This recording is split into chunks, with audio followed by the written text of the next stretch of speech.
بسم اللہ الرحمن الرحیم۔ سن 92 ہجری کا زمانہ تھا۔ شمالی افریقہ میں اسلام کی روشنی پھیل چکی تھی، مگر سمندر کے اس پار ایک عظیم سرزمین موجود تھی جسے اندلس کہا جاتا تھا۔ آج کا اسپین اور پرتگال اسی خطے کا حصہ تھے۔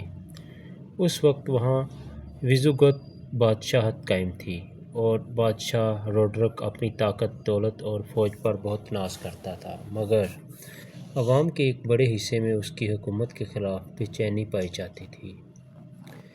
بھاری ٹیکس، سیاسی اختلافات اور اقتدار کی کشمکش نے ریاست کو اندر سے کمزور کر دیا تھا۔ اسی زمانے میں شمالی افریقہ کے گورنر حضرت موسیٰ بن نصیر رحمۃ اللہ علیہ نے حالات کا جائزہ لیا۔ اندلس سے بعض مقامی افراد نے بھی مسلمانوں سے مدد کی درخواست کی، کیونکہ وہ روڈرک کی حکومت سے نالاں تھے۔ موسیٰ بن نصیر رحمۃ اللہ علیہ نے پہلے ایک مختصر مہم روانہ کی تاکہ حالات کا اندازہ لگایا جا سکے۔ جب یہ مہم کامیاب رہی تو انہوں نے اپنے قابل، بہادر اور دیانتدار سپہ سالار طارق بن زیاد کو تقریباً 7,000 فوجیوں کے ساتھ اندلس روانہ کیا۔ بعد میں مزید تقریباً 5,000 سپاہی بھی ان کی مدد کے لیے پہنچے۔ رجب 92 ہجری میں طارق بن زیاد اپنے لشکر کے ساتھ سمندر عبور کر کے اس مقام پر اترے جو آج جبل الطارق یا جبل الطار کے نام سے مشہور ہے۔ اسی عظیم سپہ سالار کی نسبت سے اس پہاڑ کا نام جبل الطارق رکھا گیا، جس کا مطلب ہے طارق کا پہاڑ۔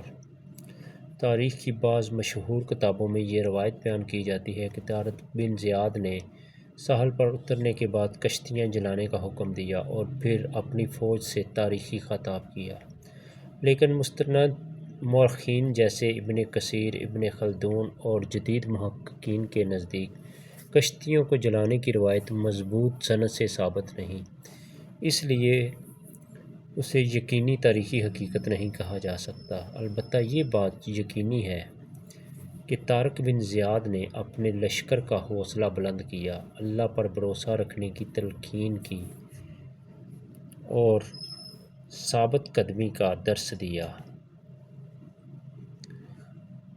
دوسری طرف بادشاہ روڈرک نے مسلمانوں کی پیش قدمی کی خبر سنتے ہی ایک بہت بڑا لشکر تیار کیا۔ مختلف تاریخی روایات میں فوج کی تعداد مختلف بیان ہوئی ہے، لیکن یہ طے ہے کہ روڈرک کی فوج مسلمانوں سے کئی گنا زیادہ تھی۔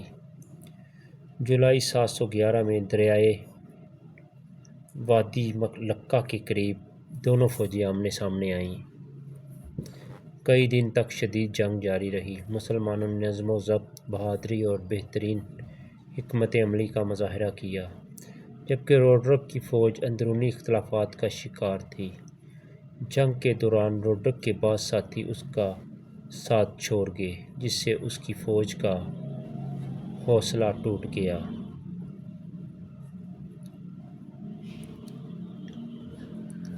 بالآخر اللہ کے فضل سے مسلمانوں کو عظیم فتح نصیب ہوئی۔ بادشاہ روڈرک میدان جنگ سے غائب ہو گیا اور اس کے بعد اس کا کوئی یقینی سراغ نہ مل سکا۔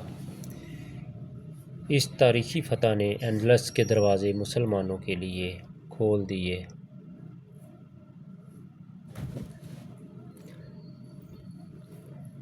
فتح کے بعد طارق بن زیاد نے ایک کے بعد ایک اہم شہر فتح کیے۔ قرطبہ، غرناطہ، مالکا اور آخرکار دارالحکومت طلیطہ مسلمانوں کے قبضے میں آ گئیں۔ ان شہروں میں مسلمانوں نے صرف فوجی فتوحات پر اکتفا نہیں کیا بلکہ انصاف، امن اور مذہبی رواداری کو فروغ دیا۔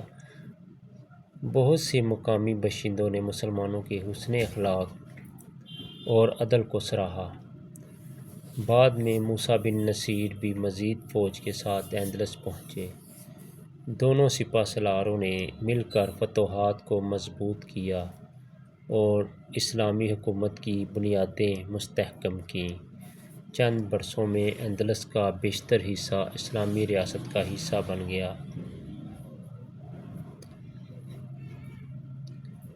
اندلس میں مسلمانوں کی حکومت تقریباً 8 صدیوں تک مختلف ادوار میں قائم رہی۔ اس دوران قرطبہ، اشبیلیہ اور غرناطہ علم طب، ریاضی، فلکیات، فلسفہ، انجینئرنگ اور فن تعمیر کے عالمی مراکز بن گئے۔ اندلس کی جامعات اور کتب خانوں سے حاصل ہونے والا علم بعد میں یورپ کی علمی ترقی اور نشاط ثانیہ پر بھی اثر انداز ہوا۔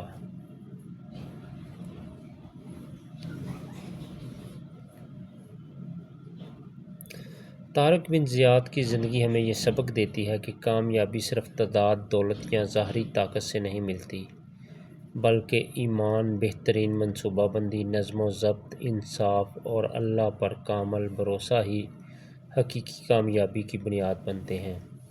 اندلس کی فتح صرف ایک جنگ کی کامیابی نہیں تھی، بلکہ علم، تہذیب اور عدل کے ایک روشن دور کا آغاز بھی ثابت ہوئی، جسے تاریخ آج بھی احترام سے یاد کرتی ہے۔